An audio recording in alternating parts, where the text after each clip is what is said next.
अस्सलाम वालेकुम वरहमतुल्लाहि वबरकातुहू। कैसे हैं आप सब? उम्मीद करता हूँ कि आप सब खैरियत से होंगे। रिजल्ट आने से पहले मैंने सोचा कि आप सबके लिए एक वीडियो बना लूँ। पासिंग मार्क्स से रिलेटेड के कहाँ से हमें मतलब अभी भी लोगों को शक है कि 40% क्राइटेरिया का तो कहीं लिखा हुआ ही नहीं है, तो फिर कैसे हम पास हैं 40% नंबर लेके। इससे पहले अगर आपने मेरा चैनल सब्सक्राइब ही नहीं किया तो मेरे चैनल को सब्सक्राइब कर लें।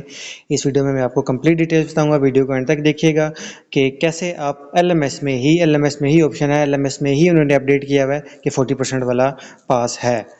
ठीक है, पहले ये होता था कि 50% वाला पास था, अब 40% वाला पास है, जिसको सिस्टमेटिकली जो है वो सिस्टम 50% कंसीडर करेगा। यहाँ पे जो मैं अभी आपको एलएमएस पे दिखाऊंगा, यहाँ पे आपको पता चलेगा कि 40% ओवरऑल आपने लेने हैं, यानी कि 20% मिड टर्म में और 20% आपको फाइनल टर्म में लेने हैं।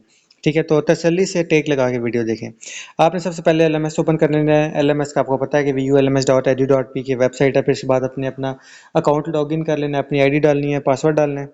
जब इस तरह का इंटरफेस देखेंगे आपके पास आ जाएगा। जब ये इंटरफेस आ जाएगा, फिर जो 3 लाइनें आपको नज़र आ रही हैं इस पे करना, तो फिर ये आ जाएगा। यहाँ पे आपको एक होम का बटन आ रहा है नज़र, टू डू कैलेंडर का आ रहा है, ग्रेड बुक का आ रहा है, अकाउंट बुक का आ रहा है, प्रोग्रेस का आ रहा है, लेक्चर शेड्यूल है, मेल है, नोट्स है, माई स्टडी स्कीम है, स्टूडेंट सर्विसेज है। ठीक है, और कोर्स सिलेक्शन है। ठीक है, और बहुत सारे हैं। आपने करना क्या है कि आपने स्टूडेंट सर्विसेज में क्लिक करना है। क्राइटेरिया देखने के लिए कि ओवरऑल कितने परसेंट वाला पास है। स्टूडेंट सर्विसेज में क्लिक करेंगे, कुछ इस तरह का इंटरफेस आएगा।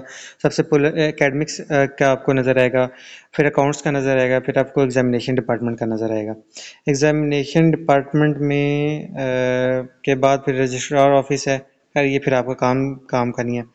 अच्छा, यहाँ पे फिर आपने देखना है, एकेडमिक्स में आपको नज़र आ रहा होगा स्टूडेंट हैंडबुक। स्टूडेंट हैंडबुक में आपने क्लिक करना है। जब हैंडबुक में क्लिक करेंगे तो ये स्टूडेंट हैंडबुक ये देखें ओपन हो गई है। यहाँ पे आपको आना है।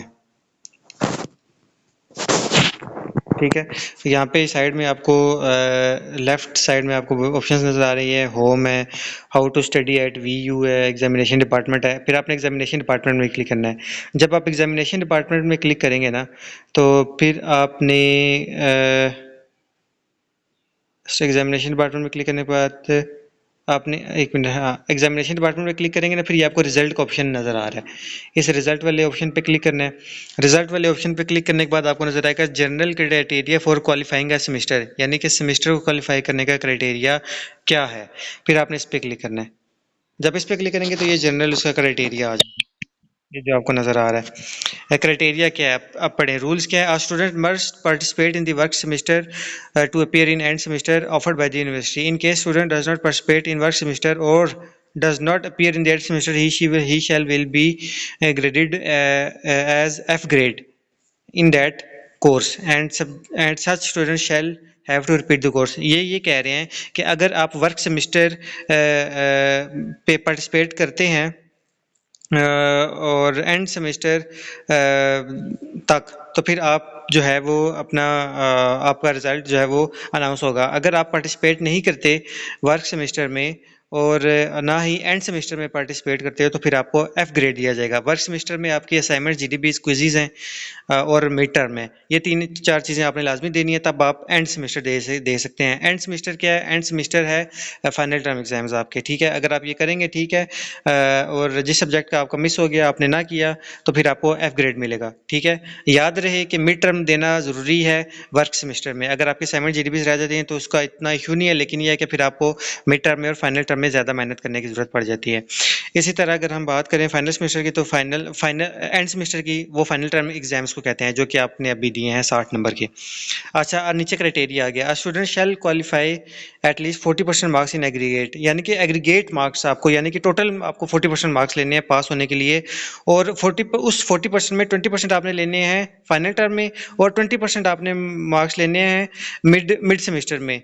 ठीक है, और मिड सेमेस्टर में क्या है, मिड सेमेस्टर में आपके असाइनमेंट्स आ जाती हैं, आपके क्विज़ आ जाते हैं, आपके जीडीबीज आ जाती हैं और आपके मिड टर्म आ जाते हैं। ठीक है, 20% आपने सब में मिला के 20% लेने हैं और 20% आपको फाइनल में लेने हैं, जो कि 60 में से 20 मार्क्स बनते हैं अकॉर्डिंग टू माई कैलकुलेशन।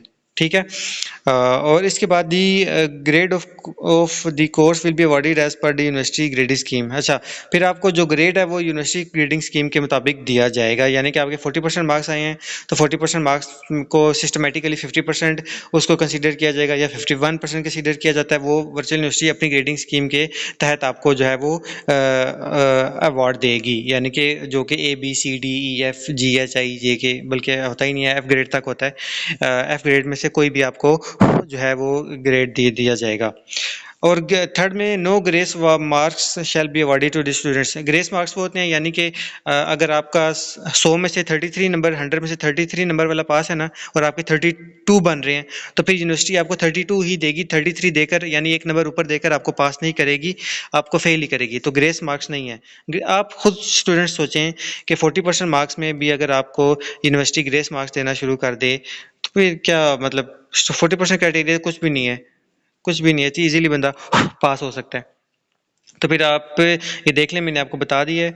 और उम्मीद करता हूँ कि आपकी सारी ये चीज़ें क्लियर हो गई होंगी। अब तो आपको ऑफिशियली मैंने बता दिया है, वीयू की वेबसाइट से अब आपके तमाम खदशात दूर हो जाने चाहिए कि 50% वाला पास है या 40% वाला पास है। अपना ख्याल रखिएगा। अल्लाह हाफिज़।